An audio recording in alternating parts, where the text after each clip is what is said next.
आता वळूयात नागपूरकडे। नागपूरमध्ये बच्चू कडू यांच्या नेतृत्वात शेतकऱ्यांच्या महा-एल्गार मोर्चाचा आजचा दुसरा दिवस आहे। आक्रमक शेतकऱ्यांनी रात्री महामार्गावरतीच जेवण तयार केलं आणि रस्त्यातच मुक्काम केला होता। त्यामुळे अडकलेल्या नागरिकांना वाहनं सोडून अक्षरशः पायी चालत जाण्याची वेळ आली होती।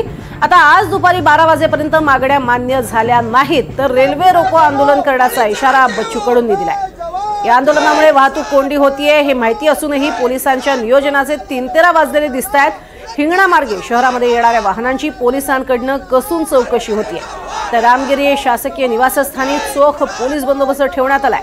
सरकारकडून अद्याप कोणताही फोन आलेला नाही असं बच्चू कडू यांनी एनडीटीव्ही मराठीशी बोलताना स्पष्ट केलं। त्यामुळे आज सरकार काय तोडगा काढणार याकडे सगळ्यांचं लक्ष लागलंय। अधिक माहिती घेऊयात आमचे प्रतिनिधी प्रवीण मुधोळकर यांच्याकडनं। प्रवीण, आपण बघतोय बच्चू कडू अतिशय आक्रमक आहेत आणि त्यांच्या साथीला इतर महत्त्वाचे शेतकरी नेते सुद्धा तिथे उपस्थित आहेत। काय नेमकी पुढची दिशा असणार आहे या मोर्चाची?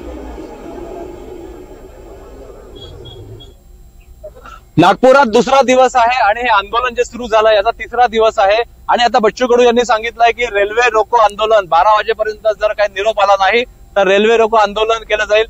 मी आता नागपूर हैदराबाद रोडवरती आहे आणि हा जो रोड आहे गेले 12 तास पेक्षाही जास्त झालाय की इथे ट्रॅफिक जाम आहे।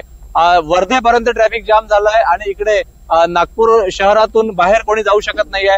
हे जे हायवे आहे हे हा नागपूर हैदराबाद हायवे आहे, वर्धेकडे जातो, तुळजापूरकडे जातो आणि याच्याच क्रॉस मध्ये एक आउटर रिंग रोड आहे तो समृद्धीकडे जातो आणि जबलपूर हायवे आहे, भंडारा हायवे आहे। हे सगळे हायवे जे आहे ते जाम करण्यात आलेले आहे आणि जोपर्यंत लिखित आश्वासन मिळत नाही, आदेश निघत नाही तोपर्यंत हे आंदोलन कायम राहील असं बच्चू कडू यांचं म्हणणं आहे। दिव्यांग सुद्धा मोठ्या प्रमाणात आलेले आहे। काही नागरिक माझ्यासोबत आहे जे कुठून आले तुम्ही? मी सोलापूरहून आलो आहे।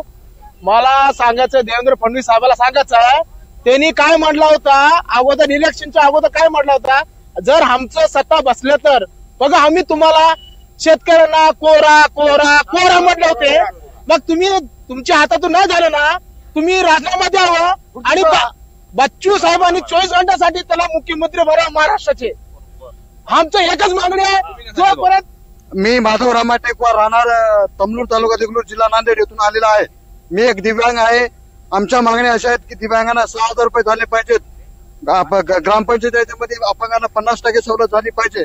अपंगांना राहायला घर नाही, अपंगाला पाण्यामध्ये राहतो, दुष्काळ पडलेला आहे, घरकुल त्वरित मिळून द्यावेत आणि घरकुल दिल्याच्या नंतर सर्व सुविधा आम्हाला लवकरात लवकर द्याव्या म्हणून आम्ही नांदेड जिल्ह्यातून 2-3 गाड्या घेऊन आलेलो आहेत। आमची मागणी एकच आहे की आमच्या बच्चूभाऊ कडू यांच्या प्रयत्नांना लवकरात लवकर यश येवो ही आमची ईश्वर चरणी प्रार्थना आहे। कुठून आले तुम्ही? आम्ही हदगाववरून आलो साहेब। मी रेल्वेमध्ये भूमिहीन झालो, तर भूमिहीन झाल्यामुळे आम्हाला 6 महिने झालं औरंगाबाद प्राधिकरण कोर्ट इथं जेल नाहीये 6 महिन्यापासून। आता यांचे न्याय काही चालतात पण आमच्यावर जो अन्याय होतो तो भरपूर अन्याय झाला। कमीत कमीत आमच्या अंबाळा गावचे माझ्या कमी 50 ते 60 शेतकरी आहेत, त्यांच्या मुलाबाळाचे लग्न आज होत नाहीत आहे। पूर्ण जमीन त्यांनी घेतलेली आहे आणि आम्हाला सांगितलं की दाम दुप्पट किंमत देतो, पण दाम दुप्पट नाही, आमची 4 लाखामध्ये जमीन त्यांनी घेतलेली आहे। त्याच्यामुळं आम्हाला सुद्धा न्याय मिळाला पाहिजे ही विनंती आम्ही सरकारसमोर करतो सर। प्रश्न घेऊन लोक इथे आलेले आहे आणि आता नागपूर शहरातून हिंगणा मार्गे लोक वर्धेकडे यवतमाळकडे जात आहेत। त्यामुळे हा तिढा कसा सुटणार याचं काही उत्तर कोणाकडे नाही आहे। त्यामुळे शाळा कॉलेजेस सुद्धा आहे, एम्स आहे, all India institute of medical sciences याच परिसरामध्ये, इतर हॉस्पिटल्स आहे, त्या हॉस्पिटलमध्ये कसं जायचं याचंही उत्तर काही कोणाकडे नाहीये। त्या प्रशासन आणि आंदोलक यांच्यात सध्या तरी कुठला संवाद नाहीये। नक्कीच, आणि हाच संवाद कधी साधला जातो आणि हा समन्वय होऊन नेमका काय तोडगा निघतो याकडे संपूर्ण महाराष्ट्राचं लक्ष असणार आहे। तुर्तास धन्यवाद प्रवीण या संपूर्ण सविस्तर माहितीसाठी।